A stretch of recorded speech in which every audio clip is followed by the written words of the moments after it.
Previously on Unranked.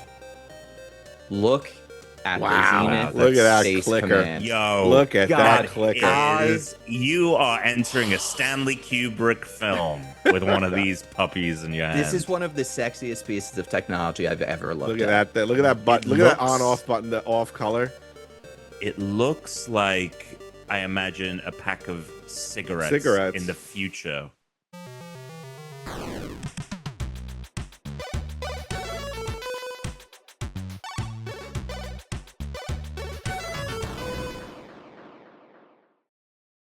The clicker, as Scratch would say. Sure. Hello. Scratch.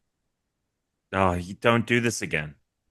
Didn't he play Alan Wake? Yes, he did. Okay. Oh yeah, And we've gone over this before because you've made a Mr. Scratch reference, and he's like, Mr. Scratch. And I'm like, one of the greatest. You said that kind of like you're one of the greatest video game villains of all Whoa, time. whoa. I don't know if Mr. Scratch is one of the greatest video game villains of all time. The double D. I don't know. It's the 504th episode of the Unranked podcast. Yes, it is. I am Christian Humes here with Alex Tuna scratching his back. Speaking of scratches, Marinella. Yep. You got the bear claw going? Yeah.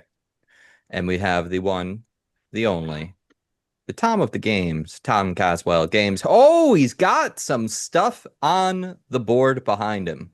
One of the pegboards has some objects attached to it. Tom, tell us about it. I just, I did it for Tuna because he just had such a problem with my walls being incomplete. You know what, Tom? Empty. That little pop of color adds a lot right now. Once it is done, it is going to be Tuna's going to be complaining about how much is going on.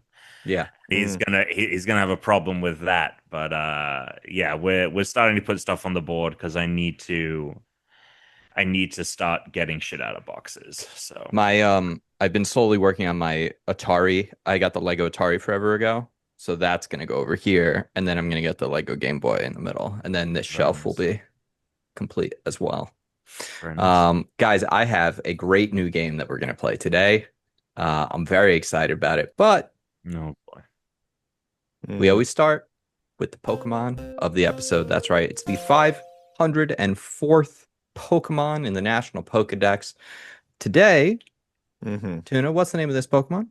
Patrat. That's right. I'm surprised you didn't come up with a weird name. Patrat. I don't think I can. It's a normal type. Patrat. All right, I guess there we go. Patrat. Patrat, the Scout Pokemon. It's, as you would imagine, it's like it's a little rodent chipmunk like Pokemon. Very scary red and yellow eyes. It looks like if you ever watch 101 Dalmatians, Cruella de Vil toward the end when she goes nuts and her eyes are all crazy. True. Yeah. It's normal type only, and there's this is the Rattata of this generation. Again, like an interesting thing to keep in mind, this is a generation where no prior Pokemon are available until you beat the main game, because this generation has 157 Pokemon in it that are all brand new. So it was kind of a fun way to like go through and see the analogs. Here's a little fun fact for you before Tuna gets into a little fun fact. Okay. Pokepedia. This is the first shiny I ever caught. That is a fun fact. That's I generally only have an attachment to this and Watchog because it was like I kept this Pokemon in my team as long as I could because I never encountered a natural shiny before. I think I had one but that doesn't count. Like catching a shiny, coming across one, I couldn't believe it because it was so early into the game. So I weirdly kind of like this Pokemon, even though I know it's not great. What's also, it's not great simply because it's in the early rodent category. I think for what it is, I mean, we'll get to it, but I don't think, I think it's batting strong for what it is. That being said, though, the other thing is this Pokemon feels omnipresent, right? Like this is a Pokemon I feel like I've seen a lot. It's in the new game quite a bit as well. Yes, it is. But looking at the sprites, like it's only in like 3 generations of the mainline games, and then like it says it's unavailable in Gen 8 and 9, which feels crazy because both of those generations like have most of the Pokedex in them. That's true. When all is said and done, so it's quite rare apparently. But I feel like I see this fucker all the time. That's because especially because we've been playing the game right now that he's in. Right. I do want to point out one thing about his design, and it's one thing Maybe that it's Pokemon Go as well. Actually, now I'm thinking about it. Yeah, it definitely pops up in Pokemon Go. It's my least favorite part of his design, and it's the eyes. Like, I just really hate the red and yellow eyes. It takes what should be like kind of a cute Pokemon and makes it sort of ugly to look at. However, the reason they do it is because this Pokemon is like always on watch. Even though it looks like a chipmunk, they're very much doing like Meerkat, which its evolution also kind of looks like too. And so like that's the idea. It's the scout Pokemon. It's always up. It's always wet. So its eyes are like beet red from just like always being alert, looking out. Smoking the ganja. Yeah. Or cigarettes. He's got a pack of those Zeniths. Oh, sure, the Zeniths. Yeah. He's there in the future smoking those cigs. Yeah. All right, Tuna, what do you got for us? Yeah, maybe a combination of Patrol and Rat, as well as a play on Patrat. Hell yeah. That's all I got for you. Not bad. Now, not bad. I do want to point out the shiny here fixes our problem. And it's one of the reasons why I kind of liked this Pokemon more, especially when I first caught it, because they get rid of the ugly red and yellow eyes and they make them blue. Yeah, but that also like it kind of clashes with the rest of its color scheme. Like, it's not a little bit. I mean, they went with a cooler tone. Again, for looks better. Looks color. better in black and white 2 sprite, and then it just gets, this thing just gets worse and worse to look at the longer we go. 100%. And next week's is, I think, improved more though by the shiny because they have more of the banding throughout the actual design of the Pokemon. Let's see, Pokedex entries. Let's go with the original. I played Pokemon White. So this is an extremely cautious. They take shifts to maintain a constant watch of their nest. They feel insecure without a lookout. Yeah. Okay. Here we go. Yeah. Let's put it on the list. Let's get up on the board. Let's see. I don't mind the eyes. No, I mean, I think that it's going for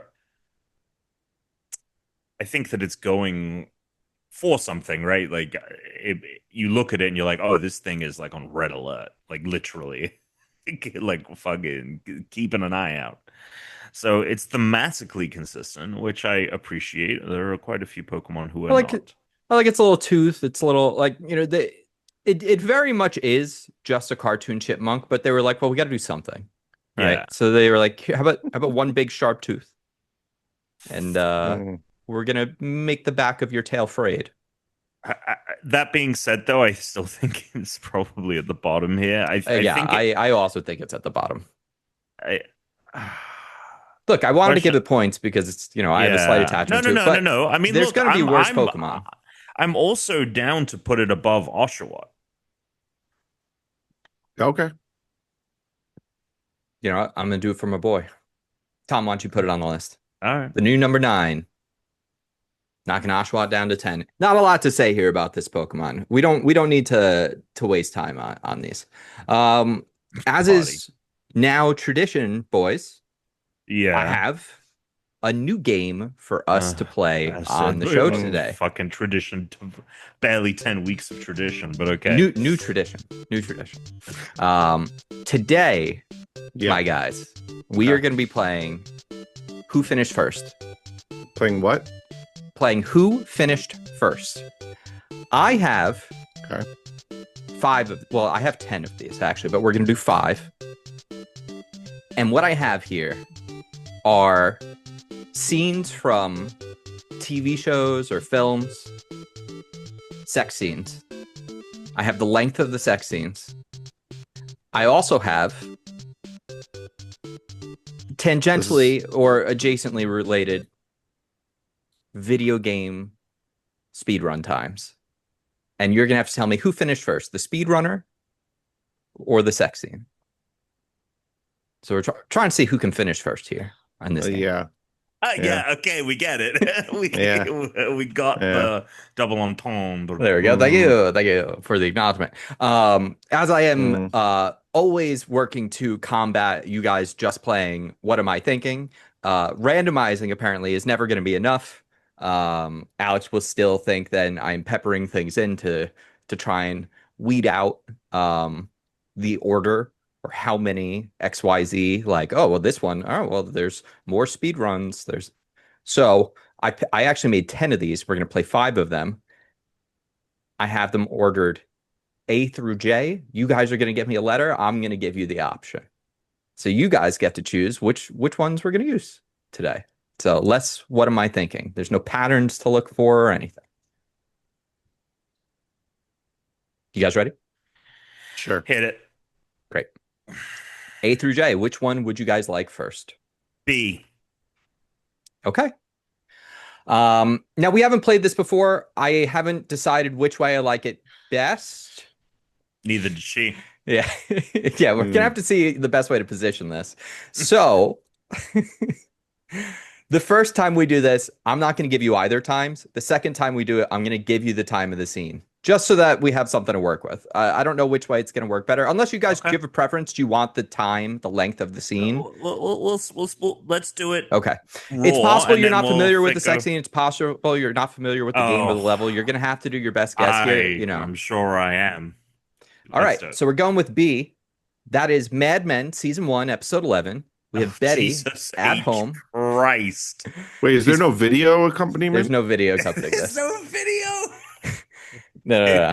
This is primarily audio listener. So Betty fantasizes about having sex with a door-to-door salesman while doing the laundry.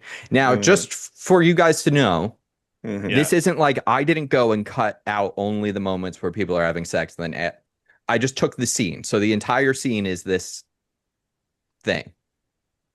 You know, so if like it's interspersed with other things, do you know what I'm saying? This isn't specific to this one, but I just mean overall. Like some sex scenes might be longer than you think. Like, you know, because a lot of films and TV, like sex scenes probably not all that long because they're usually cut between stuff. So it's not like, well, they didn't start having sex till here and they ended there. This is the whole scene. It's the sex scene, Tom. Tom, stop turning red. You're getting, come on, birds and bees. You didn't do this yet. It's just funny that this needs that much explaining. Anyway, all right. So Betty wants to fuck the door-to-door salesman. Yeah. He comes in and he fucks her. But she wants it to happen. But she's imagining it. It's do you want brain. The time or do you want to go in blank? I mean, I have no concept of what the all right. So we're going to try it this way. So it's 1 minute and 25 seconds, this sex scene. Not too bad. So now, John Hamm, Mad Men fame, he voices Sentinel Prime in Transformers War for Cybertron. Oh, the game. Okay. Yeah, the game. Yes. The game. I'm looking. Oh, man. You know what? I did this. Oh, there it is. The stage, The Final Guardian in Transformers War for Cybertron. I need the speed run time set by Will Treaty. So sorry, I don't need the time. I just need you. I just want you to let me know who finished first, Will Treaty or Betty. So right, Betty. If you think Betty finished first at 1 minute and 25 seconds. Oh, if Betty or Will finished Treaty first? Yeah, if Benny finished first at 1 minute and 25 seconds, right, Betty. If you think Will Treaty finished first, good on the right, door-to-door salesman. If Betty finished in 1 minute 25, I was trying to remember, Tom. I was like, why did I write down the names of these people? And now I remember because I want you to tell me who. All right, you guys ready? Yep. Yeah. Tuna might have to unblur. We'll see if it shows on screen. All right, Tom, what you got? Oh, I thought we were doing. Oh, okay. What did you think we were doing? I thought we were just going to do all 5 and then turn them. Okay. I said Betty. And then let you change your answers? No. Okay. We'll do that next time. You put Betty. Well, sometimes Tom, you we put do Will. a list and then sometimes we do one by one. So we have our first point on the board. It's going to only one of you.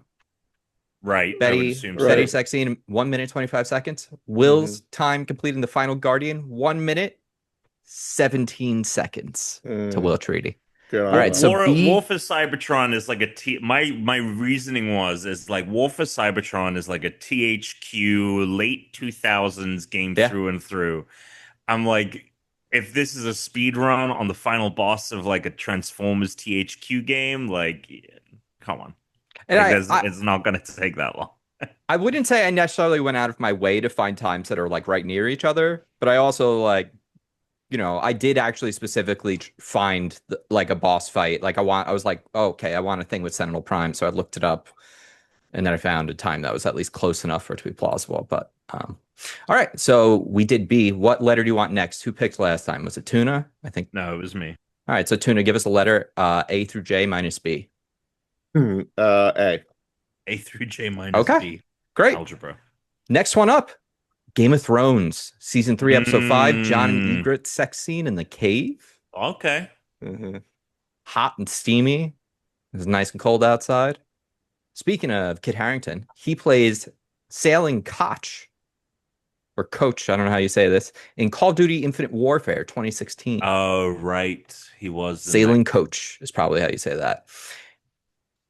The mission Operation Black Flag, spoilers, you see the death of Sailing Coach. So this is the end of Sailing Coach in this mission. This is the end. The Game of Thrones sex scene lasted 4 minutes and 44 seconds. 4 minutes. What are you talking about? How is that possible? No one's watching sex for 4 minutes. How long? The whole scene lasts 4 minutes, Well, what's the start and end? 46 seconds. The scene, when the scene begins and when the scene ends. It's just So when they enter like, the cave and they're like flirting and she's taking her clothes off, that's when the sex begins. Oh, that's when the sex begins. I didn't The know sex that. scene. That's They why I didn't said, I just explain said that this in before. Right. This is why, Right. 5 Okay. minutes ago, if you scroll back here, Tom, I don't know if we need all this information. When I go on and I say when the scene begins and when the scene ends is the length of the scene. And then you go, oh. No, I just didn't know that. It's when the It's the- scene. Right. Okay. That's The when whole the scene. scene. In the script, it would be Yeah. right. Okay. Also, Tom, if Brooke came home and walked in the door and, Ygritte's there pulling her clothes off and telling her to come like eat her ginger minge, I think she'd be saying Tom's having sex with this woman. What's that got to do with? Well, I'm just saying. You're like, this is how All I'm right. excused. So I'm looking for who was faster. Was it Ygritte or Who's? Because this was set by Who's. WHOSE set the speed run for Operation Black Flag. For the whole mission, Yeah, it's for one mission, Operation Black Flag, speed run time. Is it faster or slower than 4 minutes and 46 seconds? Yeah, that's basically what this game is. The sex scene is really just color. That's everything. What are you talking about? That's everything. Okay. just move on. All right, I've got my answer.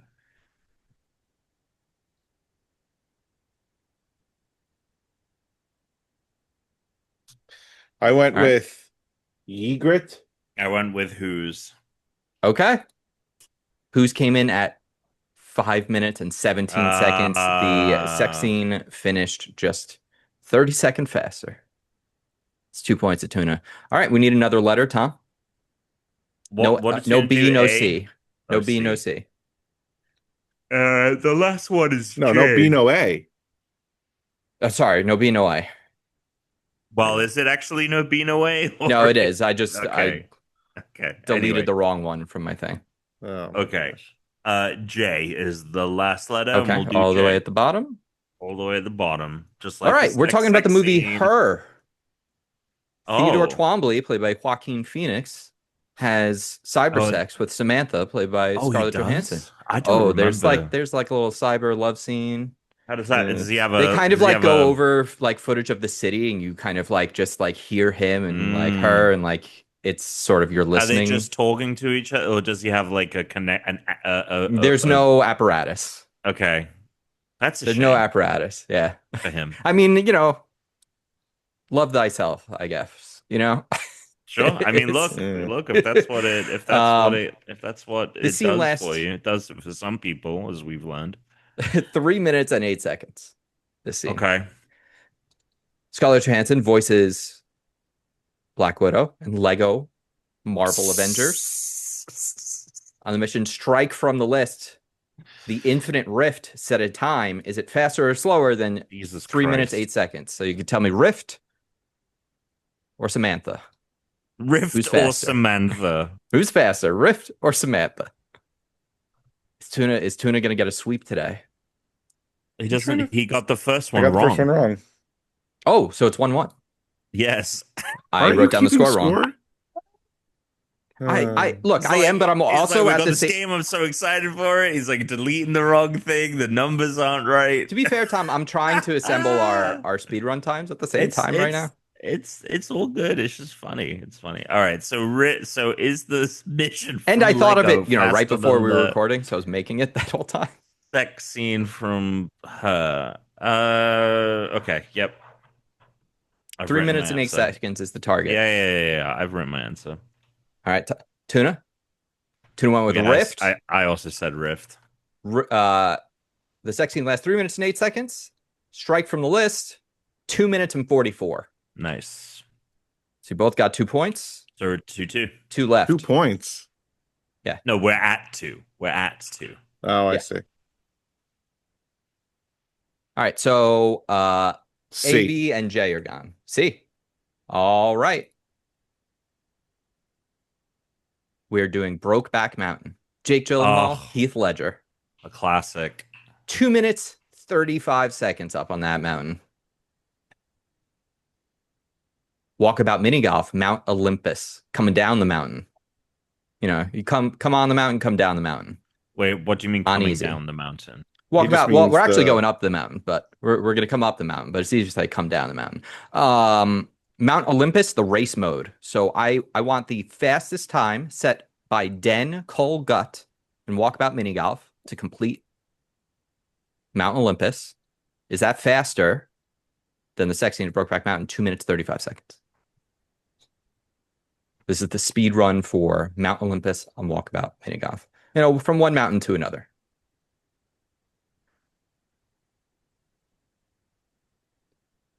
I was like, oh, can I get like something with Mysterio in it? And then I was like, I already got Marvel Avengers on the list.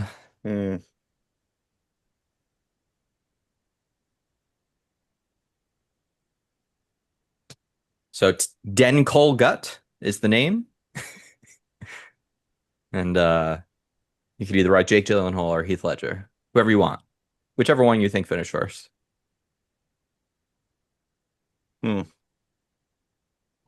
Tom? Why don't we start with you? I went with BBM. Tom, can you describe what you have there? It's my interpretation of the scene from Brokeback Mountain. You just have two cowboys with one Artistically. bent over in front of the other, which Yeah. is This is how it went. amazing. That's amazing. They did it doggy style. Well, they did a doggy style in 2 minutes and 35 seconds, and Den Colgut completed Mount Olympus on easy in 4 minutes and 50 seconds, blown out of the water by the Brokeback Boys. You guys are at 3-3. Hopefully, one of you bets differently here. Need one more. Tiebreakers. One more letter. Yeah, that's true. All right. E. Okay. Right nearby. Westworld, Season 1, Episode 5, The Golden Orgy. It's big. Golden Orgy. Yeah, it took place in one of the flashbacks with old Mr. White Hat, Black Hat. So it was back in the old days, and they are in a sort of saloon casino, like big fancy party, and it's just like everyone is in gold. It's a big orgy scene. Oh, It lasts 2 minutes and 38 seconds. Okay. Westworld, made by Michael Crichton, just like Jurassic Park 2, Chaos Continues on the Super Nintendo. A game I know Alex has played because I played it all the time on my Super Nintendo as a kid. So we've definitely played this together because it was one of the first co-op games I remember ever owning. The first level, Raptor Attack. Longer or shorter than 2 minutes and 38 seconds, set by Fallen Ultima. So we've got the Westworld Golden Orgy. You can write whatever you want for that. Westworld Golden Orgy. You could draw a picture of Cowboys fucking again, Tom. Yeah, I guess it's the same. You could do that twice in a row. drawing. Tom, here it is. Or Jurassic Park. We'll start with Tuna. With MIB. Man in Black. JP. Jurassic Park. This is the All right. tiebreaker, so that works out. So if it's Jurassic Park, Tom wins. If it's Westworld, Alex wins. Westworld was set at 2 minutes and 38 seconds. Jurassic Park 2 was 2 seconds and 3 minutes, which means Westworld was faster, giving Tuna. Thank you. Tuna came in first. And who comes first? Thank you. What's up, boys? What's going on? Nothing much. Hanging out. So Just get right into it. Been listening to a new podcast, and it's new for me. Okay. It's not a new podcast, but it is Serial. Right. Season 1. It's called. We talked about Serial on this podcast. We did in the. That's crazy. Yep. All right, tell me about your new podcast. Tell us. So the podcast is called "The Rest Is History." Shouldn't surprise you there. It is with Tom Holland. Oh, not Tom Holland from Marvel. It is Tom Holland, who has written a bunch of some of my favorite history books. Wait, is it his dad? Because his dad is an author. I mean, does Tom Holland have a dad named Tom Holland? I don't know if his dad's called Tom Holland. I just know Holland's dad is Tom Holland, the actor's dad's name is Dominic Holland. Gotcha. Okay. Yeah. So I highly recommend. So what specifically? Yeah. It's about. This is just. Yeah. What? This was your recommendation. Yeah. I'm listening to a podcast about history. It's with Tom Holland, not that one. It's good. Right. You should listen to it. Yeah, I mean, they did a whole thing. What is it? It's a podcast about history. Okay, what happens? What specifically? History. Why should I listen to this? Because it's Tom Holland is very knowledgeable, and the guy that he's with, Dominic, he's also very knowledgeable. Wait, hang on. Tom Holland's dad is called Dominic Holland, and this podcast is done by Tom Holland, not that Tom Holland, and his co-host is also called Dominic. Yeah. This ties in so nicely to my Dominic story later. Dominic Sandbrook, Dominic Sandbrook, and Tom Holland. Okay. So they've done Roman emperors. It's just the way they do it. It's just it's the way do they just bounce around? Are they following episode to episode? They're like, we're doing all of history. Like, what is the? I don't know. Go take a look. It's 680 videos. What do you mean? You're listening to it? Wait, what do you mean it's videos? It's on YouTube, or you can listen to it on your wherever podcasts are sold.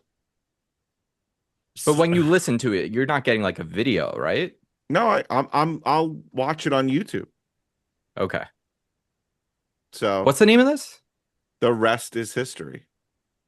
Okay. Highly recommend. Is there any kind of like format to it, or they just like they're just like, all right, well, today we're talking about Mount Vesuvius? Yeah. Okay. Pretty much. Yeah. Wow.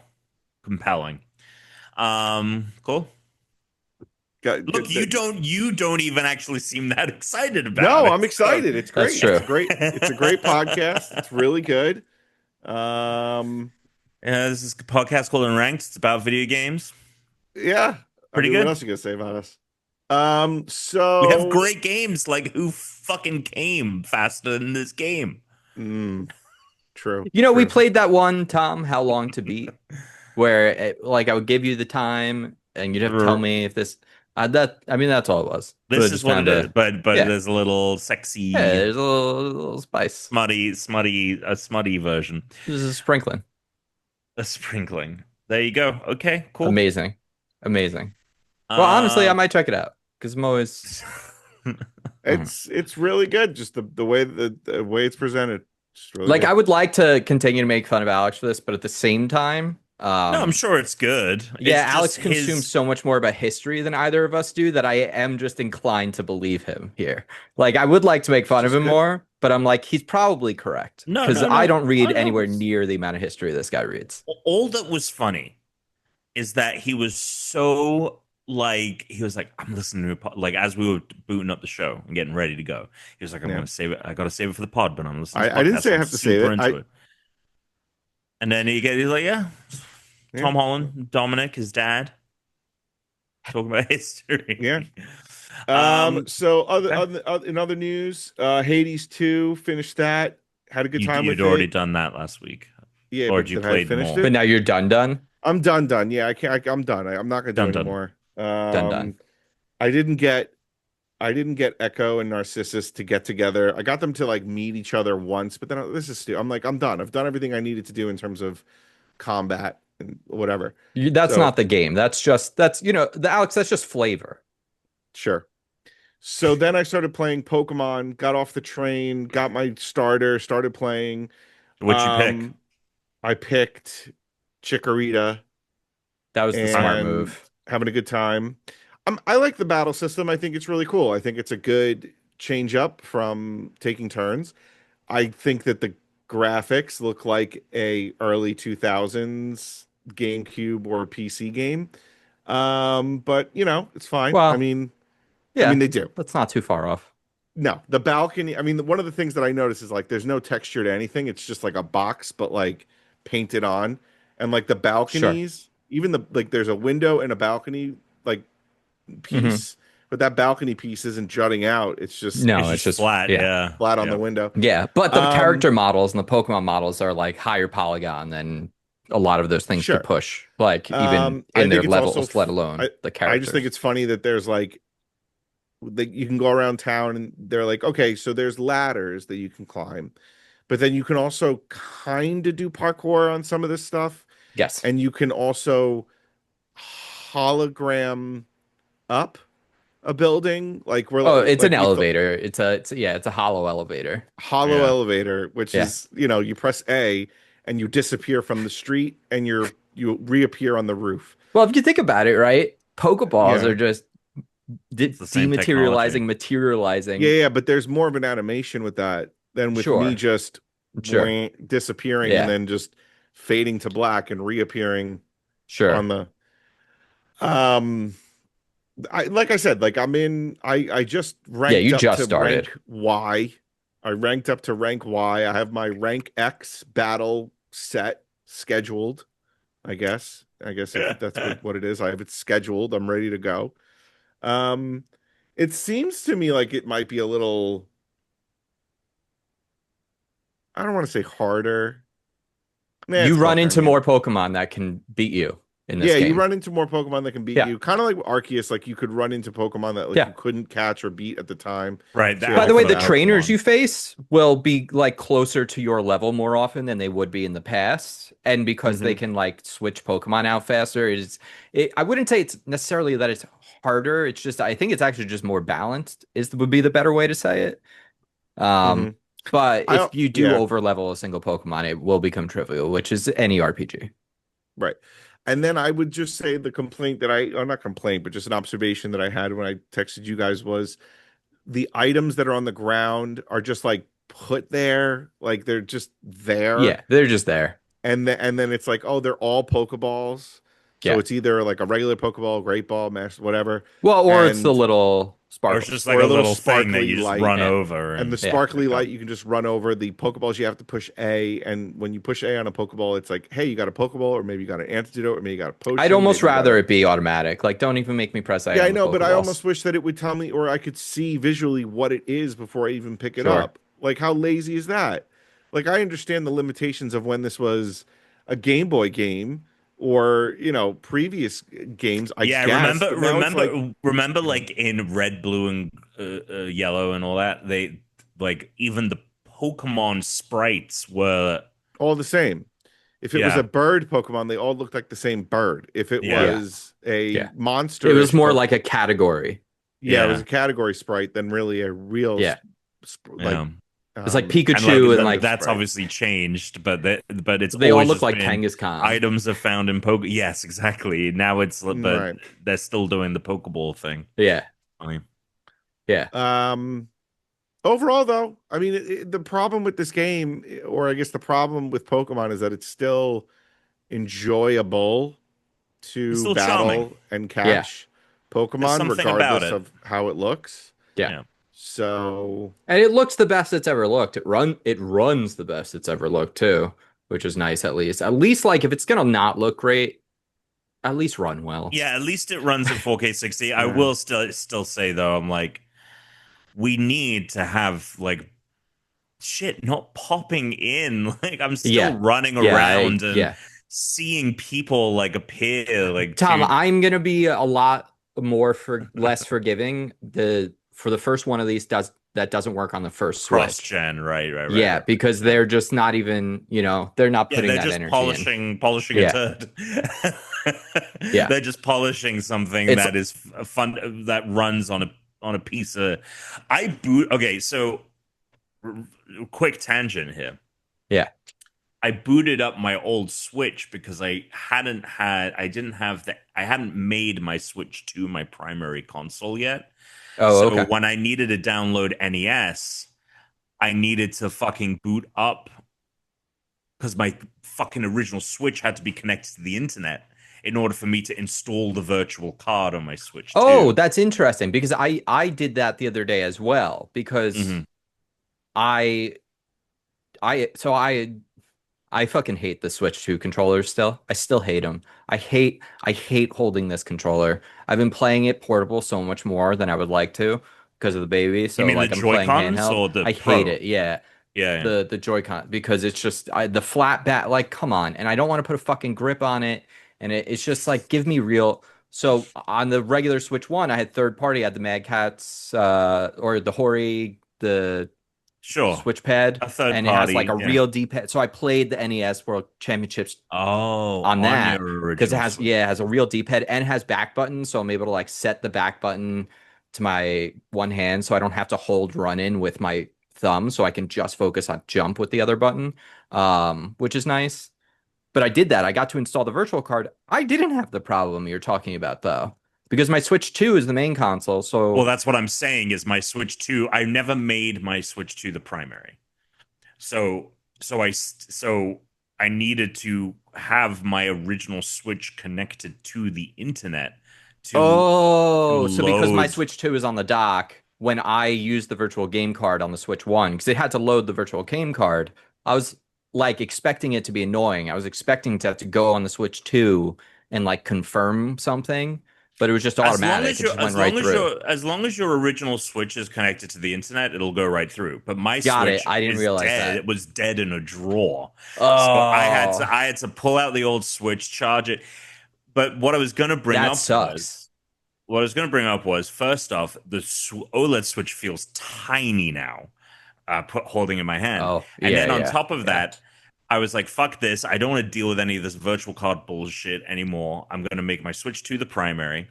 So, in order to do that, though, you need to go into the eShop on the Switch 1, decouple it, and then launch the eShop. Basically, whichever Switch on your account you launch the eShop from next automatically then becomes the primary. Hell yeah. I cannot believe I knew that it was bad. But holy crap, did the eShop run like junk trying to move through menus. It was so fucking infuriating. And I was like, I just can't believe that we put up with this fucking, this like, still like, what, decade old Yeah, hardware? Like yeah. crazy. That's And that's what this thing can still run this game. And that's why it still has all of these fucking little fucking just painting on the fucking balconies, 2D plane. they shouldn't require the other system to be online. That's how this whole fucking virtual card thing works, unless you make it the Yeah, primary. that It's sucks. bad. It's bad because like if I had sold my Switch or it, or like I don't know what how I would have. I don't know what I would have done. Like, do I have to contact Nintendo? I'm sure it's a whole fucking hassle. Anyway, Yeah. yeah. I want to talk more about this Pokemon game. So okay. there's like you can get a number of different starters throughout the game. I'm not going to give out any specific spoilers, but I do, Tom, regret the pick I went with because I had multiple options to get different water starters, and now like I feel like I had a good water starter, the best fire starter, went with Charizard. I'm using Charizard the most I've ever used Charizard before because Mega Charizard X is so fucking cool. So Charizard's my over-level Pokemon for probably my first time in history ever playing Pokemon that's the case. So wow. I felt like we put him at number 1 on our list. I felt like I had to really give him the old college try here. I see what you like about him. I noticed he was the first of fully evolved Pokemon that you actually see in the game. Yep. He's always topping. He's always on top 10 lists, favorability. So makes sense. That's why we put him on number 1 on our list. Well, you didn't. Yes, I did. He's number 1 on our list. We all put him at number 1. I cannot talk about the list again. Let's move on. He's number 1 on our list. Yes. That's the only list that matters, Tuna. Okay. You're upset, and you got your way. I'm good. I'm good. Tom, how far are you into that game now? Do you know what rank you're at? Well, I don't want to say because of story spoilers. I think. Well, you could not say. I mean, we know the ranks go between Z and A. So unless you're beyond all the ranks, then no, I'm not beyond all of the ranks. If I say I'm at rank F. Okay, great. Okay. Awesome. Okay. I'm just curious as to where you are in the game. So I know where that is. I'm at rank C. I got up to rank C earlier today. Right. But there's a little sure. But you don't need to say that's now you're heading into spoiler territory. Alex is like, how could the letters be spoilers? Like, what the fuck? It turns out it is. No, he thinks everything's a spoiler. I'm surprised that he didn't, I'm surprised that when you asked him, like, whoa. I let you say the letter, and then I let you go on. To rank F. You can get to rank F. You all you had to do was say rank F, and yeah, I get it though. I get it. Are you gonna catch them all, Tuna? Because I feel like this is the game. I caught them all in Arceus. I caught them all in Arceus. I don't know if I'll catch them all this time because you could go for the living dex. The living dex is what the completionists do.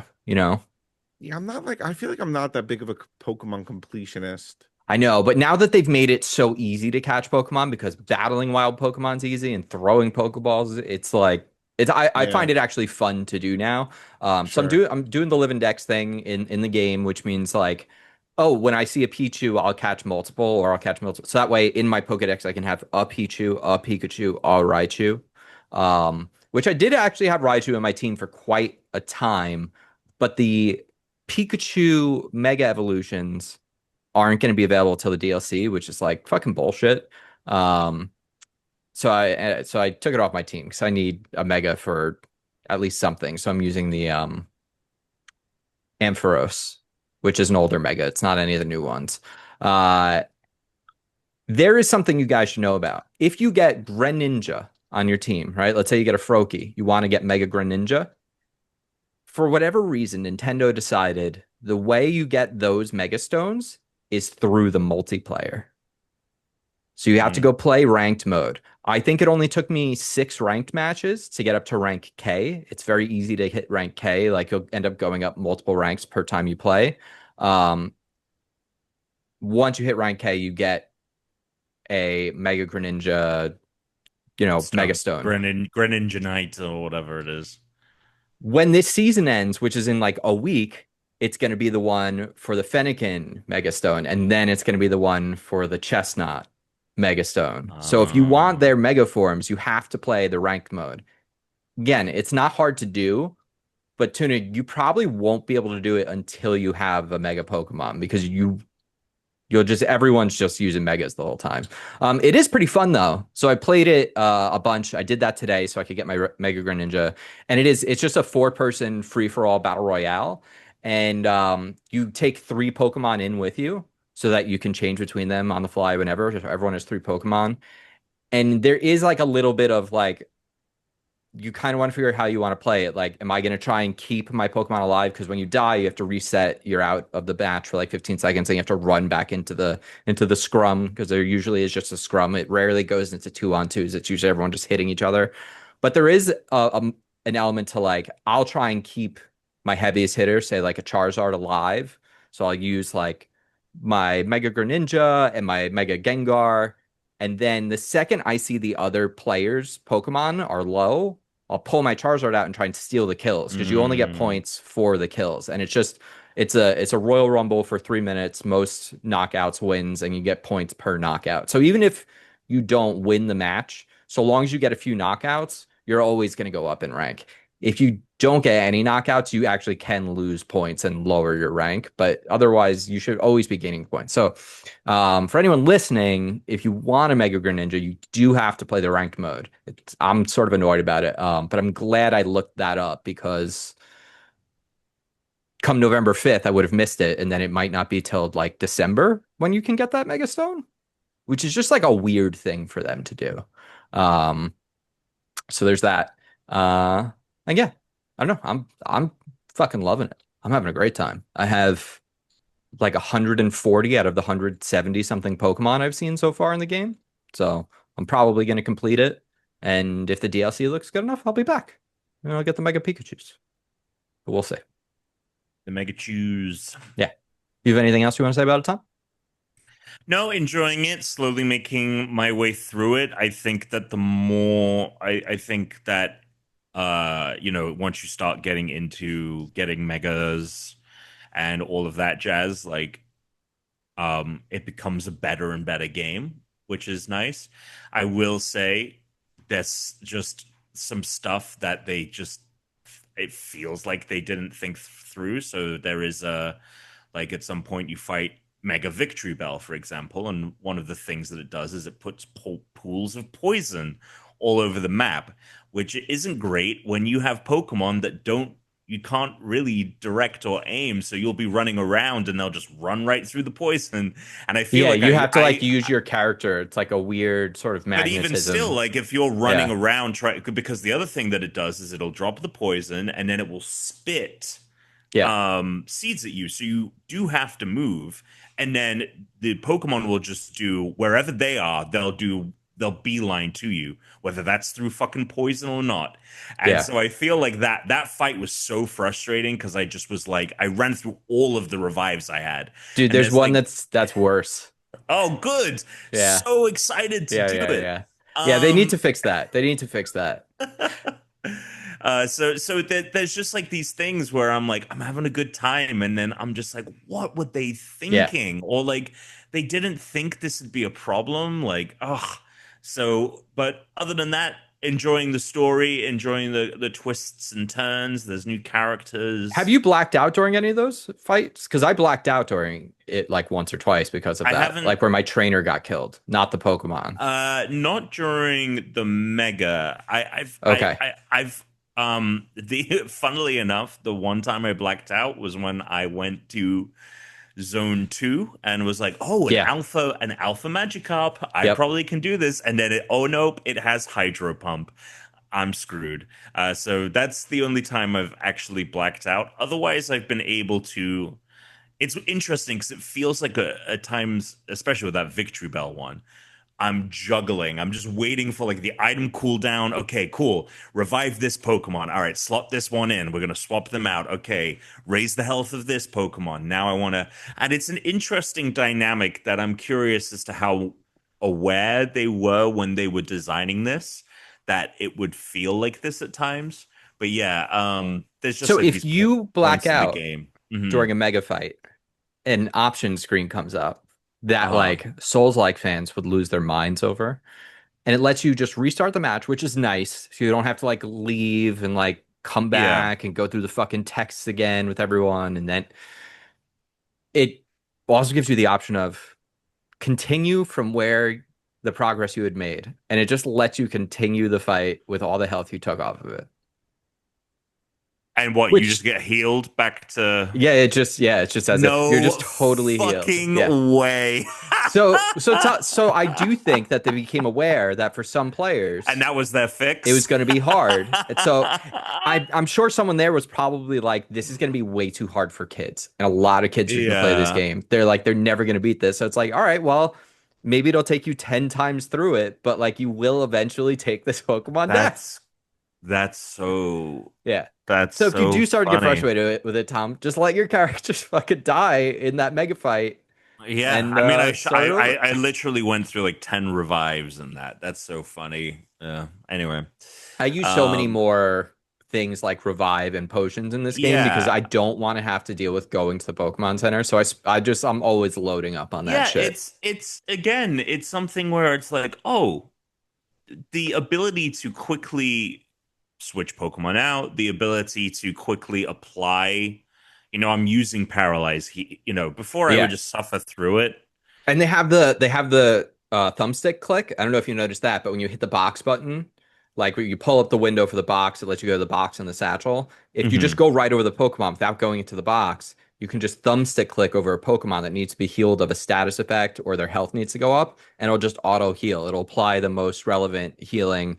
And like I've checked, and like I needed like 35 health. It didn't use my super potion, which does 40. It used 2 basic potions before, instead of wasting my super. So it's like smart about it. It goes with like the lowest versions of things first before it uses any here. So yeah, you can just thumbstick click, auto heal. Yeah, it's awesome. There's great little and I feel like we saw something similar as well in Scarlet and Violet. Like they're clearly. It's just that the game has baby so steps. many.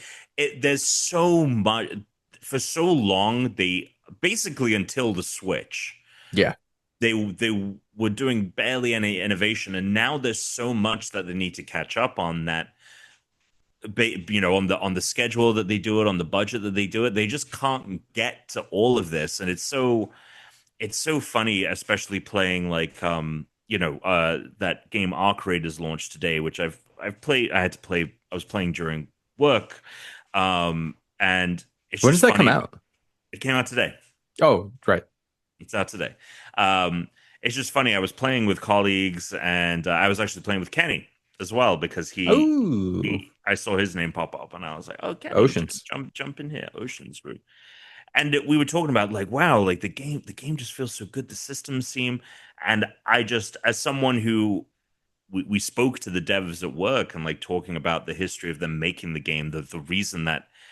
It was meant to come out close to like 2022, and then they just were like, it's not ready. We just kept pushing it, which is not, I understand, a luxury Game Freak has, but it just goes to show, like, I just wish that we could have everything fixed and it could be what it should be, and we're just going to keep iterating. It's a quagmire of a series, but it still has so much charm, and I think that I'm always impressed with the innovations they've made, and that is because for like 15 plus years we experienced very little innovation, and now you can go into the thing and click on the Pokemon and it'll auto apply like the best item. That is true. It's funny. It's just funny.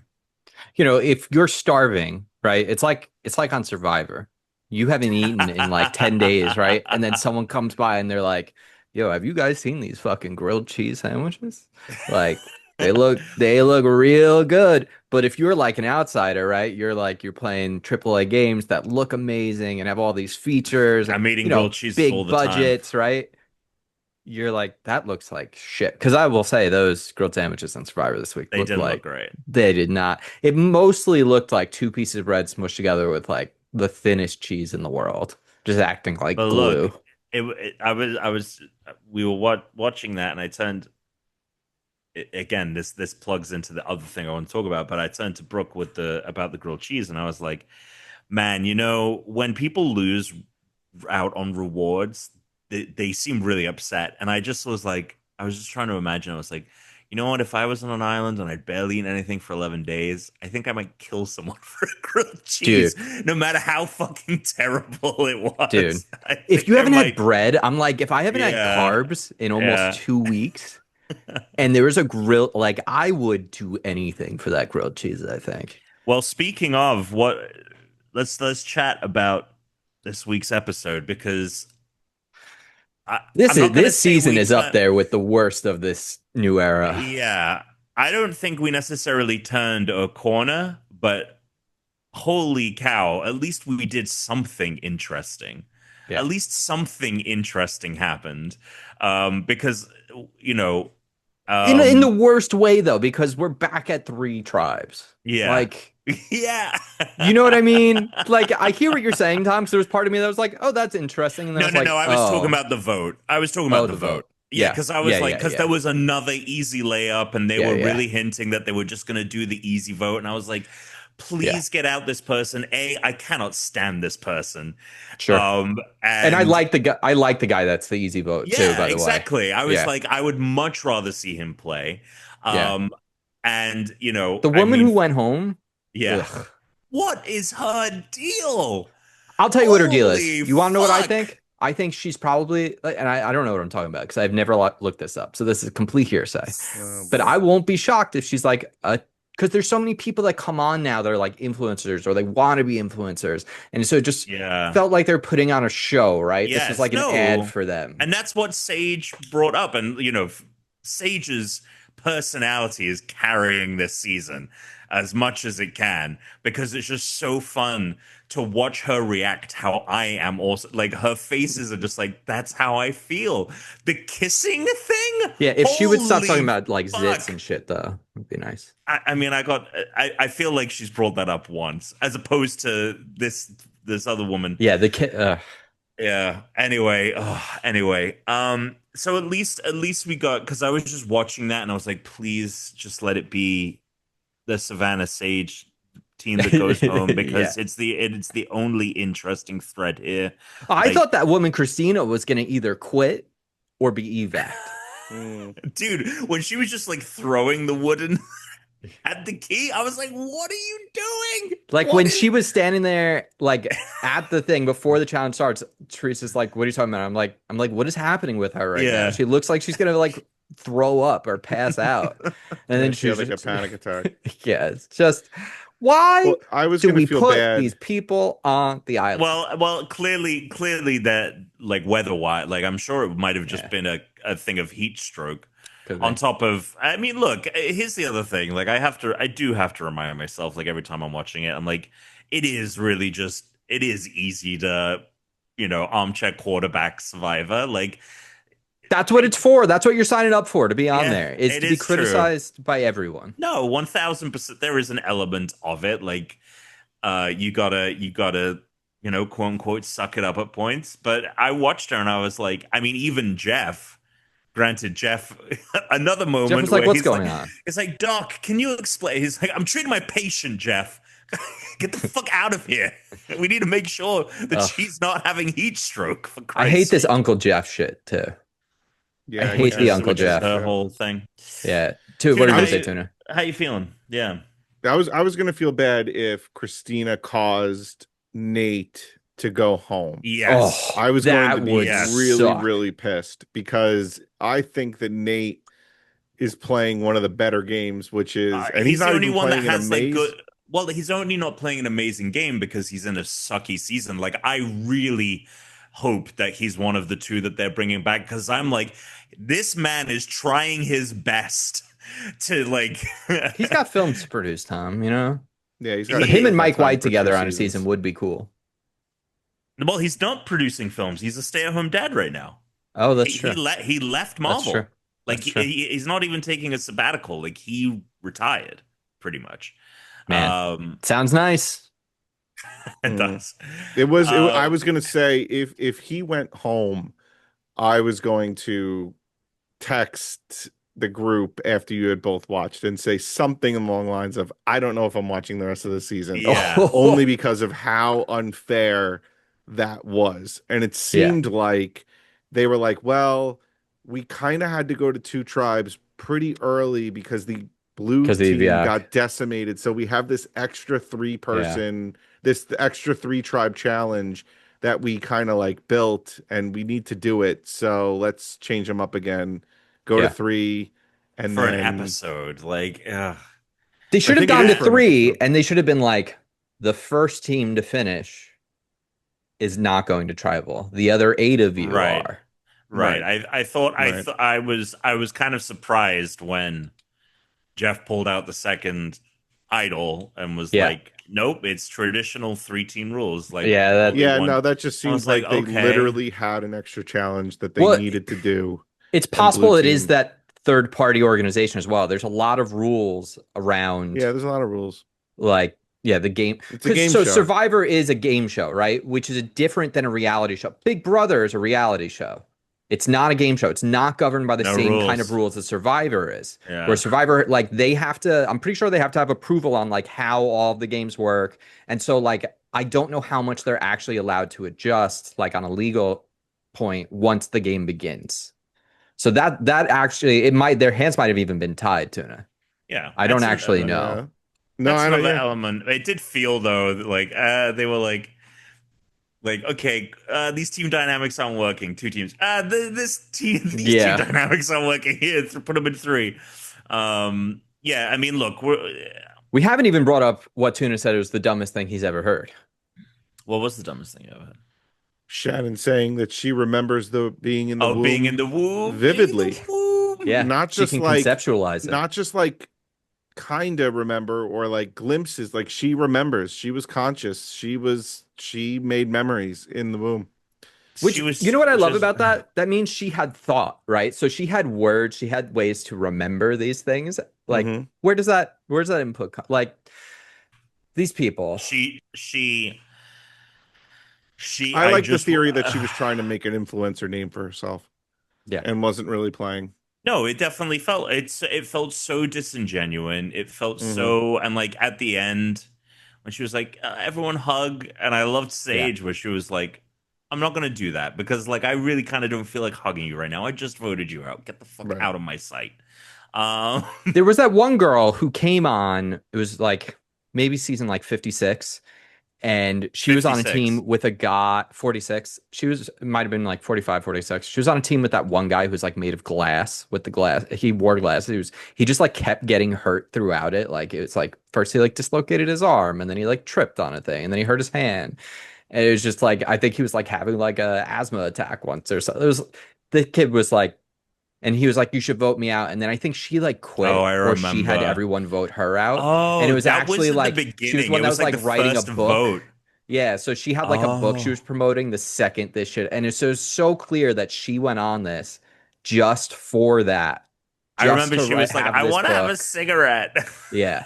And it's just like, they need to do, if I were casting this show, outside of maybe like a couple influencers, because like that's good for the show's like fan base, right? A couple people that have like some reach. Almost no one, like, I'd be like, do you have social media? Like, how many followers? Over 500? Yeah, you're not on the show. Like, and the couple that should be like, you want someone that's like really aggro about like competition. Like, you want people that are there to play. You don't want these like hippy dippy fucking people like this.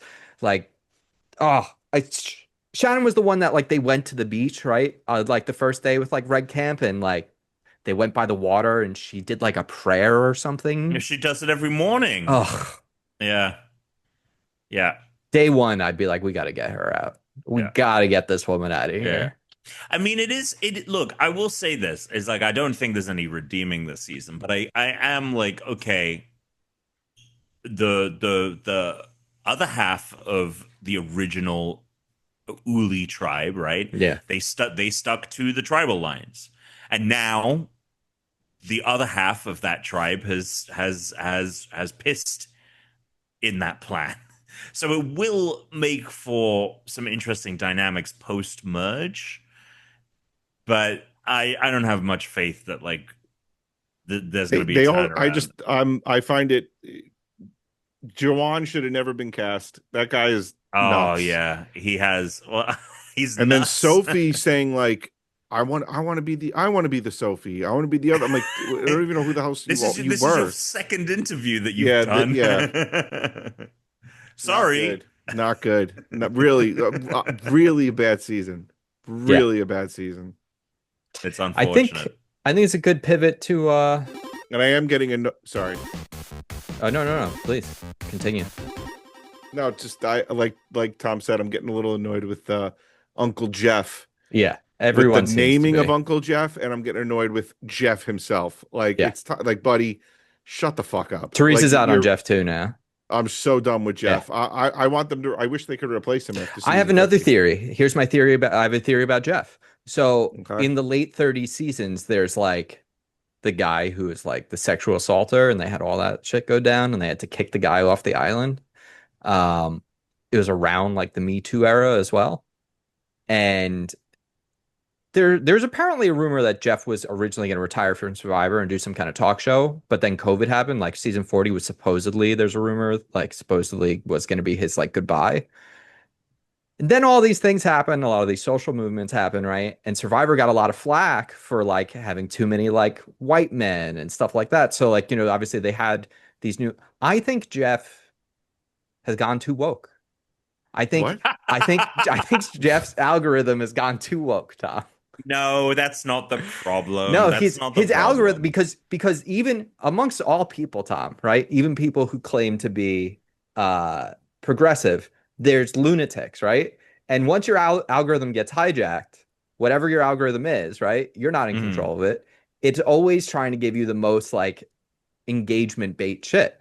And there is a level of like the progressive wing that has also people that are out of their fucking minds. And then you get into the weird hippy dippy people that eventually turn into like the anti-vaxxers. I think Jeff listens to too many of these like love and peace and friendship people because he used to be about competition. And now he's like, I love Survivor. Survivor's about like your life and your story. And like, I think he's gone too far. I think he's lost the thread and Jeff's become too woke. Too woke. That's so funny. Let's not jump to news because I got other. Shannon is probably Jeff's favorite player this season. No, God, no. It can't be. So I sent you guys a picture last week, and I was like, I'm so glad you actually remember. Oh, yeah, that's right. I have to talk about this. So this was the day after we had recorded an episode in which we heavily focused on the history of the remote control. Yeah. Yeah. So we all learned something. We certainly did. The next evening, Friday night, it was a friend of mine's birthday. We went to Brooklyn and we went to a bar, and then we went out to karaoke afterwards. And they booked a room, right? Yeah. And we get down into the room. Favorite karaoke song? So what? What's your favorite karaoke song? I have a couple of go-tos. I would say if you had to put a gun to my head, it would be Bruce Springsteen's Thunder Road would be my pick. When was the last time Tuna did karaoke is the real question. Decade ago? Yeah, I was gonna say in the early 2010s. And what did you sing? The last time I ever saw Alex do karaoke was in the early 2010s. We were out bowling and there was like a karaoke mic at the bowling alley. We were all playing bowling, but he was just singing. And it was Sinatra, I think. Oh, okay. Maybe. We'll go with that. Well, which Sinatra song? My Way. It's the first song that came to my head. I actually think it might have been My Way. So possible. There we go. All right. Go on. Sure. Well, anyway, so we get into the room. And I had taken a hit from Prime's vape. Okay. Or his, not Prime. I was like Grimes. But yeah, Grimes was there. Hanging out with Elon Musk. Funnily enough, there's a friend in the friend group. They weren't there that night. They're more Brooks' friend, but their last name is Grimes and go by Grimes. But anyway, I took a hit of his weed pen. And holy cow, it sent me to the moon because I hadn't smoked in a while. So we get down there and I'm like, anything with the karaoke, you gotta figure out, okay, well, is it a book? Like, how do we do this? How do we pick the song? Blah, blah, blah.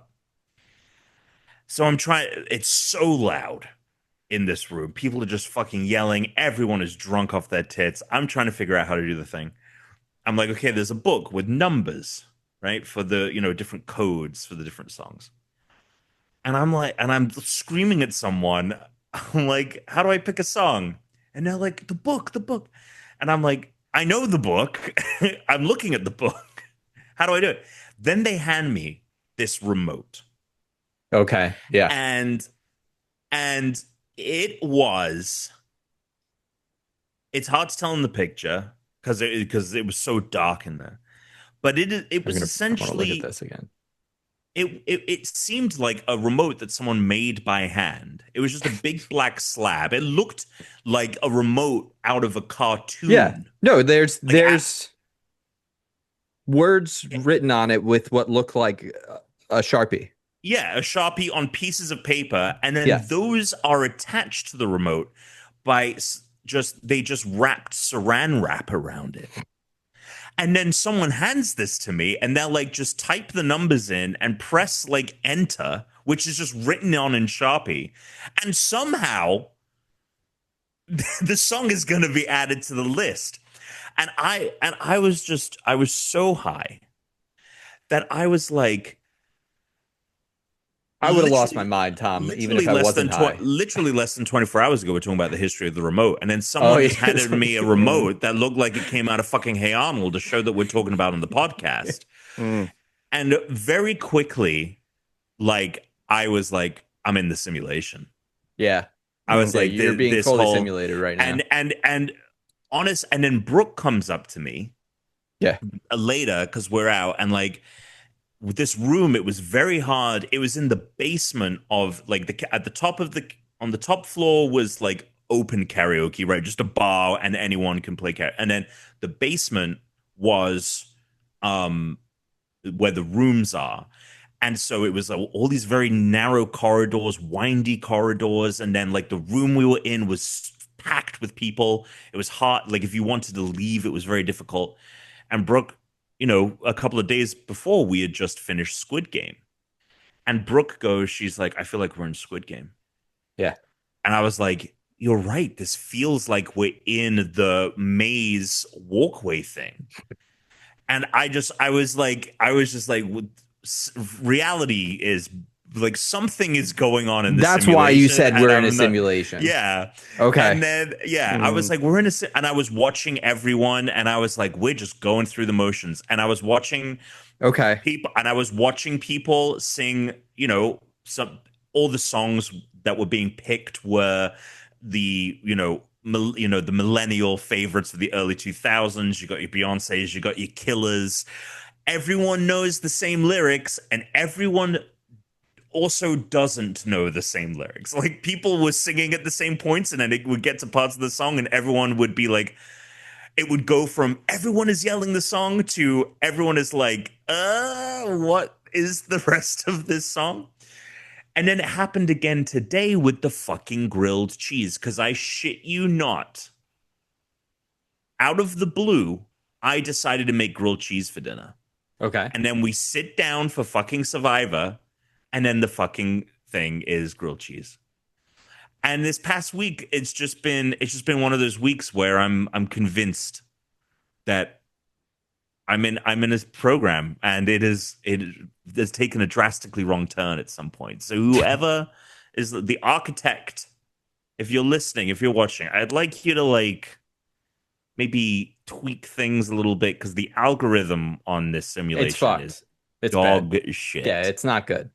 Now I know this isn't what we sidebarred about, though, Tuna. Tom said you texted two weird things this last week. There was another time that I didn't know what the fuck you were talking about, but this one I think was really, because you wrote please on the pod. Then you sent the photo of the remote. Right. And you said, I need to talk about this the next episode. I'm on the simulation bandwagon is the prompt. My activation phrase. For the feds, it was like, if I don't remember, I need you to say simulation, and then it would remind me. And I just wrote, but I haven't stopped thinking about this in the last week. Didn't you also said, something? He said there was something else. Yeah, I thought there were two things. I said there was a part of it that I needed to speak about off the pod, and we'll save do that later. later. The post show. Yeah. The post show. There's so Alex did a line there from Lazarus Project in response as well. There's something I've been watching. There's some news. Something I've been watching. So over the last 2 weeks, Teresa and I, and this has gotten in the way of the Lazarus Project, but that's only, Alex, because we don't mind pausing this movie and stopping it and going as we go. But we watched for the first time ever all 5 Twilight films. Why? 5? Yeah, there's 5 I didn't even know there were 5. Wait, what? Yeah. Oh, because the last book is 2. So there's 4 books. Have you seen these things? I have seen some of that. So I think it's been like a recent meme, these movies on TikTok or whatever. And Therese kept getting stuff. And then we're getting interviews about Robert Pattinson because apparently like he hates these movies. And it's very funny to watch him like now. He's like, but this is like around the time they're coming out. He's promoting. He's on like Late Night with Jimmy Kimmel, right? He's promoting the Twilight like final movie, and they're like, "Oh, you're gonna miss this," and he's like, "No." He's like, "I don't even know what happens in these." He is just shitting on these movies that he's there promoting. It's pretty incredible. These are some of the strangest movies I've ever seen in my life, and they're really fun in a like, wow, what a piece of dog shit kind of movie that was. I thought these movies were more of a like Harry Potter for teens. Like I thought it was supposed to be more like, fantasy with romance, but it's actually much more romance with fantasy. Some fantasy. Yeah. Like it was mostly soap opera with a little bit of fantasy and action. Like the second movie is almost entirely romance. Like barely anything else. And there's so many weird, like there's some lore stuff that I think is like kind of I was like, oh, that's a clever rendition of that, like for a vampire thing. Like that's interesting. That's an interesting idea. The like secret society, like the ruler of all the vampires out of like Italy and stuff. Like there's like 1 or 2 things. I'm like, that's not terrible. Okay, maybe we have something interesting here. And then that was it. Like the scene is like 5 minutes, and then it's like, all right, back to the romance for another 2 hours with all these people that don't seem like they actually care about each other. Also, there's like the first movie, like Bella, the Kristen Stewart, is like 17, right? A minor. Edward Cullen, played by Robert Pattinson's over 100 because he's a vampire. I'm like, well, that's gross. But then, like the next movie, she's an adult now, but Taylor Lautner is a child. He's 16, and now they're a thing. And I'm like, oh, the victim becomes the abuser. I see. We have like a cycle going on throughout these films. These are some of the strangest movies I've ever seen. Definitely enjoyed watching it more than Borderlands. Definitely enjoyed watching it more than War of the Worlds. Tuna, very funny to watch, like with your wife. For either of you, actually, I almost forgot Tom as a wife. I wonder if Brooke's seen these, Tom.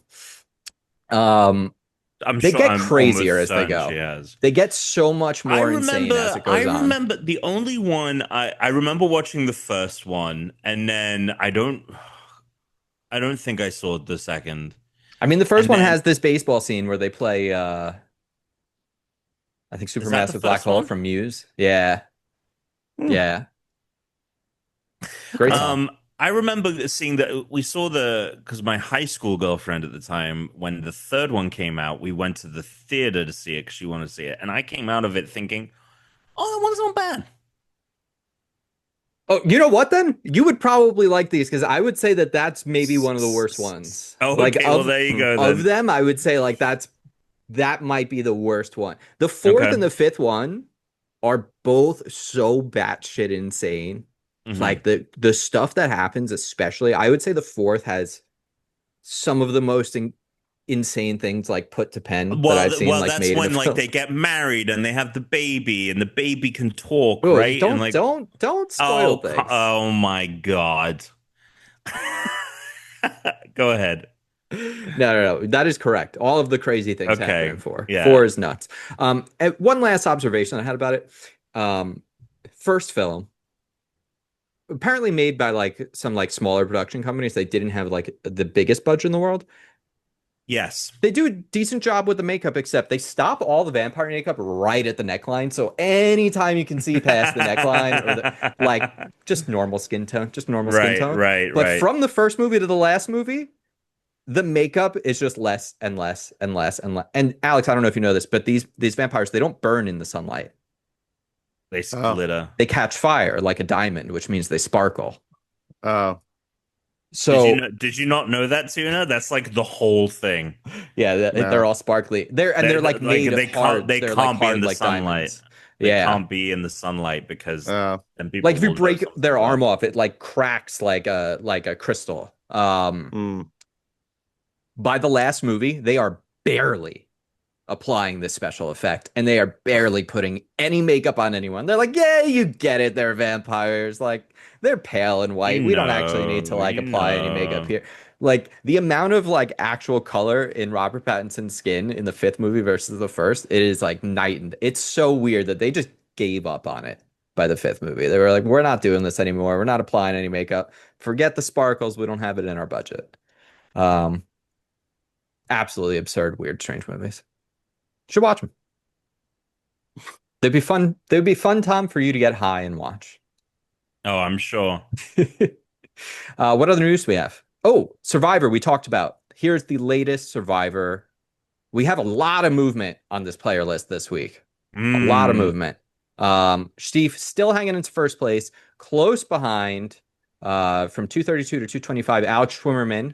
In third place, Slater climbing that ladder. Third place, we got Slater at 224, all within spitting distance, under 10 points from first. I am right behind 221 with the Blindsiders. Big Boss, 215 points in 5th. Boston Robbed at 202 in 6th. And Smooth at 196.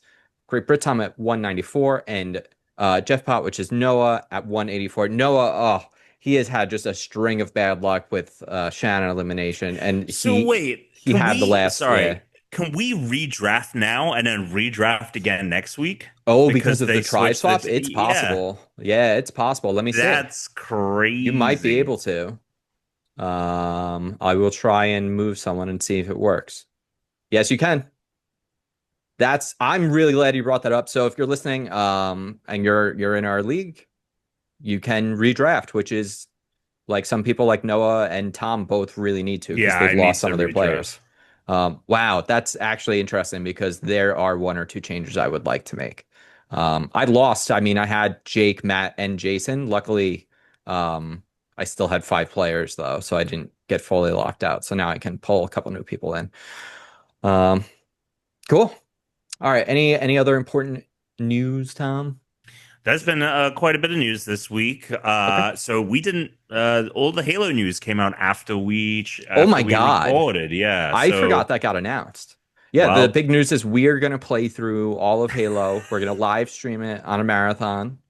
Yeah, we'll definitely make content around it. Yeah, that would be so sick. That would be crazy. Tuna, we'll just block out a 24-hour block. You tell your wife it's for charity, right? We'll do like an extra live stream or something. And we just play nonstop video games, and we do a Halo marathon, Reach, and then the new Halo, and then Halo 2. All the way we just do campaign from Reach 1, 2, and 3, and we ended at 3. Some might say that's the definitive. Yeah, we don't do 4 or 5. Yeah, because we're not going to do ODS. We don't want to do ODST. Well, we could throw ODST in. I don't know if we actually could. Do you think we could complete all 5 games in 24-hour block?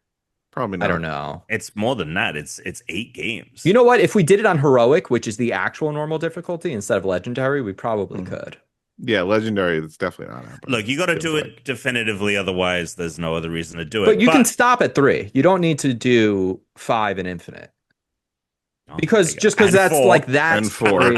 Sorry, you don't need to do 4, 5, or infinite. Right? The most forgotten of all of the, which people might argue is the best of 343's games. It is. It's better than 5 or the post thing. Anyway, regardless whether that happens or not, next year at some point, I guess we're getting Halo campaign evolved. Wait, that's next year? Oh yeah, it's coming out next year. Oh, I don't know why I thought it was like November. I thought it was like dropping hot. Well, I think that you might have conflated it because they're talking about it tying into the 25th anniversary of the game. Oh, okay. And so people are speculating that it will not drop until then, which would be November of next year, which seems like a crazy long lead time for yet another remake of Halo 1. Yeah, that does not excite me at all. But from what I'm hearing, people said it looks it looks good, in this new design, but it doesn't necessarily play consistently great. Like that people are feeling like needs a lot more time in the oven. Anyway, it's coming. I mean, the big news is right. This is going to be the first Halo that's playable on a PlayStation. I'm probably going to crazy. I'm going to buy it there for the novelty of having Halo on the PlayStation, which is pretty crazy. But yep, there you go. It is just the campaign. It is not multiplayer at all. And no word on pricing. They haven't said. I'm sure they're still trying to figure that out. Who knows where the economy will be 1 year from now. Maybe it'll be a $90 game for the third Halo campaign. But there's something to be said. The big thing is they're adding new missions. So they're actually adding 3 prequel missions of pretty cool. Sergeant Johnson and Master Chief, which is... Do you think we can play as Sergeant Johnson? I mean, I guess so, because they've built it to you to do like split screen and stuff. So yeah, I'm assuming so. You just don't get like your health doesn't reload. Like you have to pick up health like it's ODST. I mean, it'll be just interesting. He doesn't have, the armor. It'll be interesting to find. So a big thing is that they've added sprint. You can toggle it on and off if you want, and have it be the more traditional gameplay. But if by default the game has sprint, it has aiming down sights. It has a lot of the modern. Yeah, it looked good. It looks like it plays good. I really thought it was next month, so I'm like, no. And then they've added new skulls and stuff. Like I think that's like how they're going to justify this being a full price game. Is like they're like, oh well, there's a bunch of different things. Anyway, so we don't know when it's coming out. They're saying next year, but yeah, we don't have a release date, don't have a price. Put it on Switch too. Yeah, it is interesting that it hasn't been announced. They probably don't have dev kits. So like if they get dev kits, then maybe they'll announce it.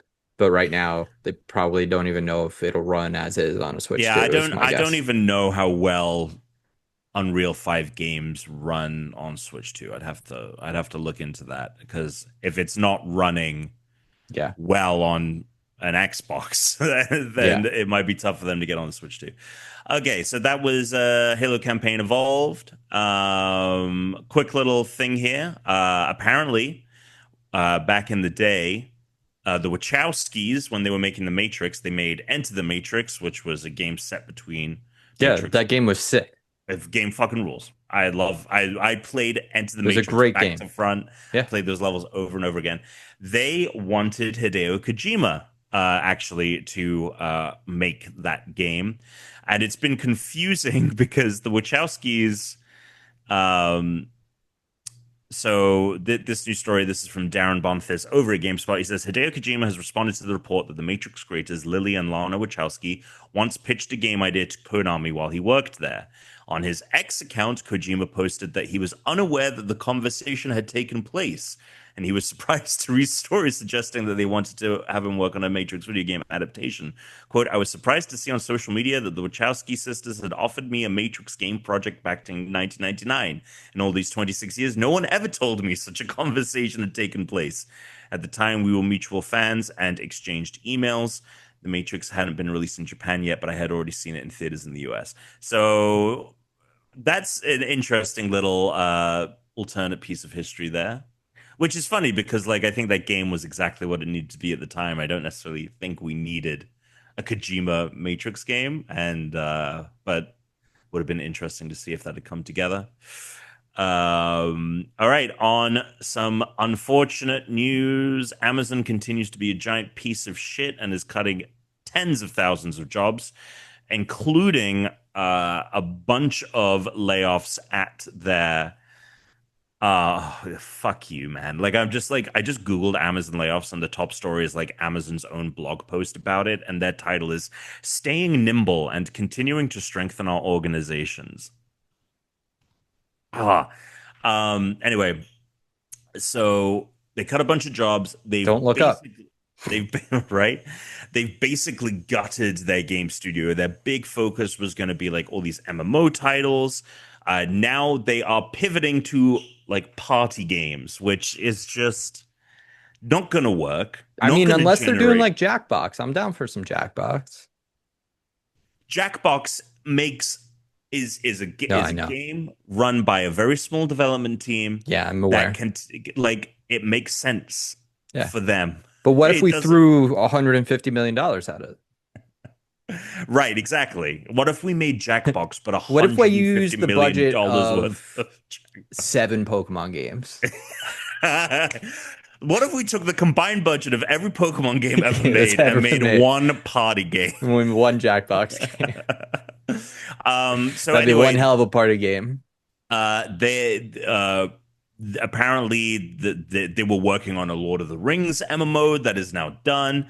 Their big MMO that is somewhat successful they had, New World, is out of development. Like there are going to be no more updates for that going forward.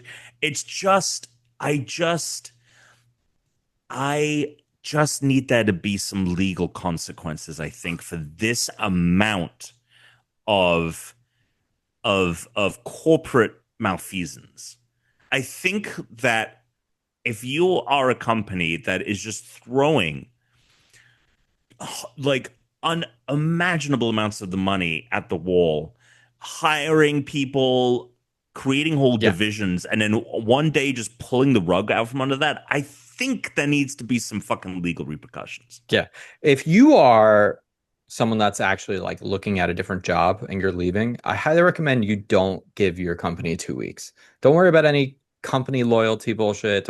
These companies don't care about you. You shouldn't care about them. That's my advice.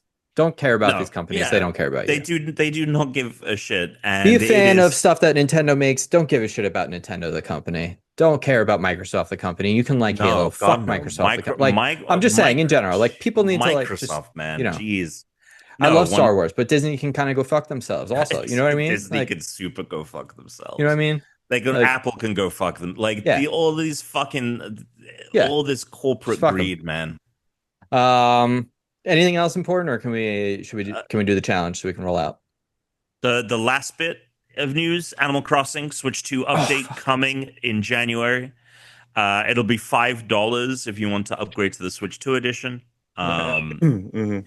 It has a bunch of new things. One of them being that you can actually get Nintendo consoles like the Game Boy and NES in the game and play them in the game, which I think was actually a feature. It was on the GameCube Animal Crossing. Alex he goes, well, wait a second. Retro game. Yeah. They're adding a resort hotel run by Cap'n and his family.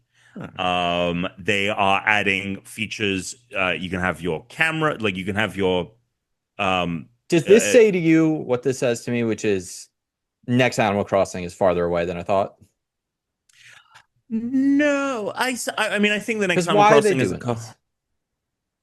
well, I think that they're taking all of their big titles and giving them Switch 2 upgrades, right? Like, yeah. Unless they do have another. I mean, I do think that next Animal Crossing is a couple of years away. I don't think they would necessarily do this if the next Animal Crossing was going to be 2026. But yeah, 2028, which I mean would be crazy because it's got to be. It's a 5 years.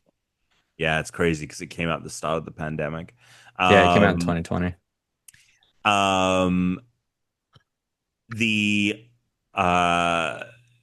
you can have your camera, right? So you can see yourself in the game when you're playing with friends, which they've increased on Switch 2. You can have 12 people on your island. Put it in Smash. Put the camera in Smash. Let me put because Tuna and I played Smash Brothers today after we played some Walkabout mini golf. And we did game chat, and I just did the small version of game chat.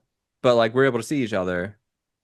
while we're playing the game, and I'm like, right, just update Smash. I will pay $5 if they let me put a Switch my to character edition. head. Like, yeah, if they let us put the videos like they do at Mario Kart next to our characters in Smash, I would love to see that. That would be awesome.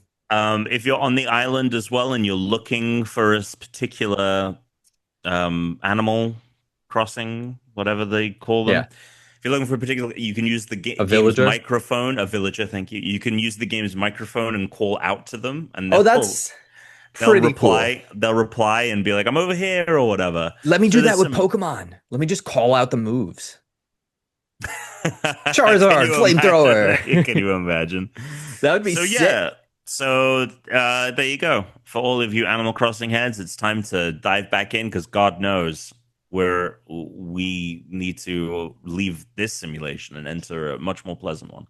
You know what? As an accessibility option, being able to just say the moves would almost let you play that game like one-handed pretty easily. Because all you'd have to do is move your character around. Remember, just call out the moves. Remember the Let's Go game and they made the Pokeball and you could just play it with 2 buttons. Yeah. Like that is that's sick. Bring that back. That's sick. Back. All right. So we have our challenge. Tuna, tell us about our challenge that you set.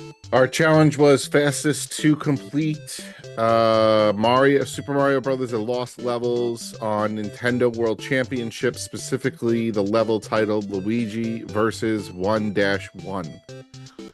All right, so I have all 4 of them here, all 3 of them here, and we are going to play them at the same time. Tom's video started a couple seconds in. So yeah, I don't know how fast your fucking times were. Let's see. Okay. Well, okay.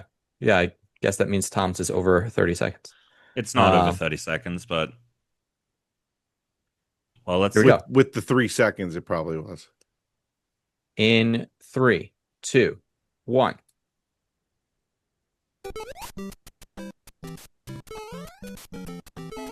Tuna and I are neck and neck. Oh, nice. Oh, you go under, I see.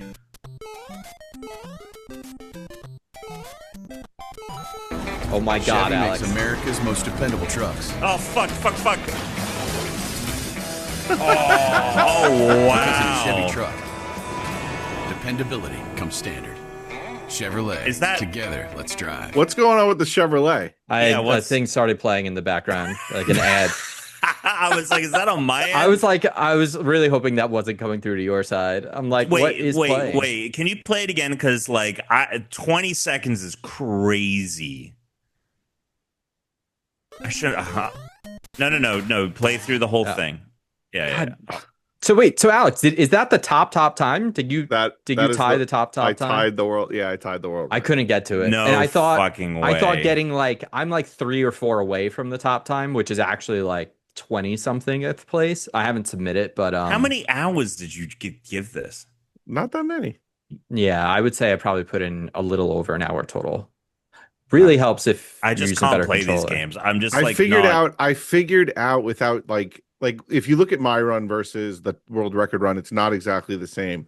But whoa, that's crazy. I was able to get like the key, and Chris got it too. The key was getting rid of the piranha plant coming out of the second pipe midway through the run. Yes, because you need to land on that pipe to keep going. And the way that I got it to not come was I hit the Koopa, the red shell Koopa right before. That cancels out that pipe from coming. And I suspect that when Chris kills the Goomba right before that, he also prevents the piranha from coming out of the pipe. And that was the key. Yeah, I had a bunch of So Alex and I are like neck and neck right here. Where you jump under, I didn't get that at all. Like how to quickly do that, but you go under the thing and then go up. Oh, you know what it was? It was that stumble I had at the end. That stair. Yeah, I stumbled on the stair. Otherwise, I think I would have hit the. No, you were right. You were right with me until the stairs. Oh, yeah. Look at that tragedy. Yeah, right there. Damn. So Tuna with 20.21 seconds. I was 21.36. Tom at 28.68. I mean, honestly, 28.68 is actually a very respectable time. You did put in effort here. These games are they are an anomaly for me. But I will say, I had you gave it the old college try. Yeah, come on. But I played more after that.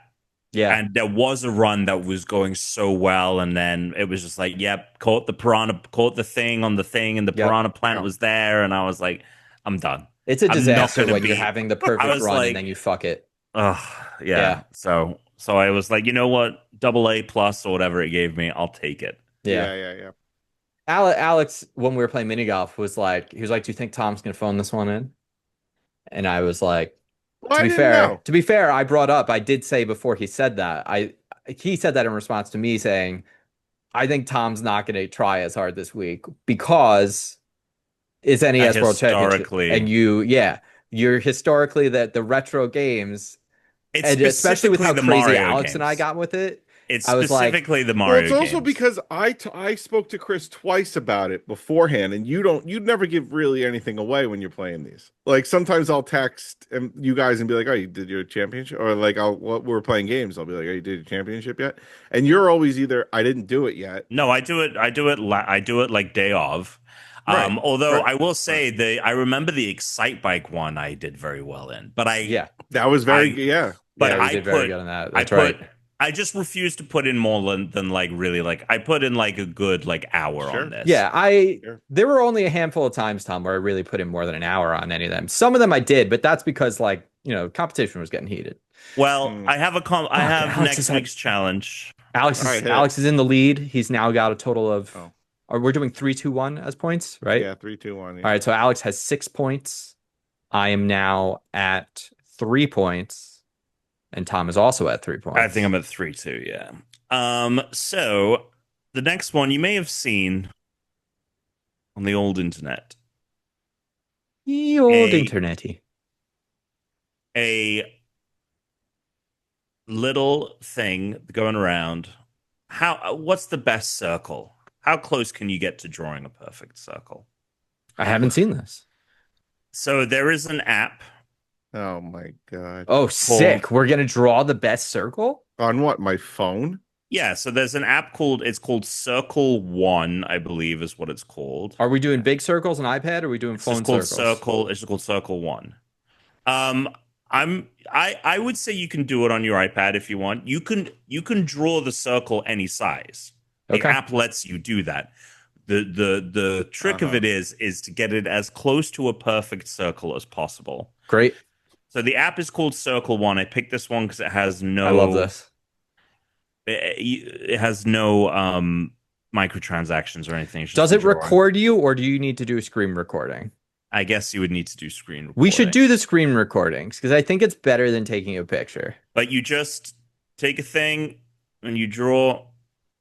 Yeah. And then it gives you a, which is funny. That just gave me a new high score, and just fucking did that. That's great. So there you go. I'll send you the specific app I'm using. Now the trick is, or the caveat is, no putting a coin or something and tracing around it. You got to go off the rim with your. All right, so let's say this. Because I was already thinking of ways to get around this. Right. So let's say you have to freehand it, and you cannot use any. No Apple Pencil. No pencil, no tools. You're using your finger. It has to be freehanded. No extraneous help. No. Great. But you can draw it What? any size. Like you can draw the circle really small, like however you want to go for it. Yeah. There you go. New high score. Okay, but yeah, because I was already thinking of a way to use like a protractor or like a compass. Him pulling out the protractor from his fucking 5th grade pencil case. Or my compass. Well, I was gonna think of using the compass. His screen's got all these scratches. Yeah. All right, here's your litmus test. 1653. 1653. How the fuck did you get that? Well, there's your baseline. Is 1653. Was it Okay. We Future should of everyone should Luigi? screen record if you can. It would be so much better than if we just pull up pictures.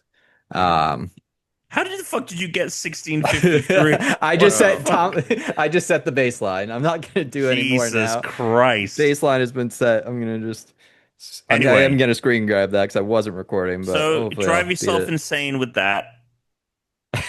I just ended the game. No one beats it in the next 2 weeks. I mean, I've just been getting. I didn't even know you could go to 4 digits, but there we go. Oh God, that's amazing. All right. Well, we're going to go talk about Hey Arnold in the post show. You can write in or you can call in to 805-738-8692. Wait, and we'll talk about it next week on next week's show. Circle one, a perfect circle? Yeah, circle one, a perfect circle. Hey, you like drawing circles? Send in your circle. Put it in the questions to the pod. Let us know how you're doing. Give us your best circle from the Circle One app. Tuna, last thoughts? Oh, I won't be here next week. I'm traveling. I'm taking a flight with the baby. Oh. I'm also not here next week, but we'll figure it out. Yeah, I'll have to be recorded early then, I guess. I mean, I can do, my own solo. Stay at ranked. Suck it. Circle it.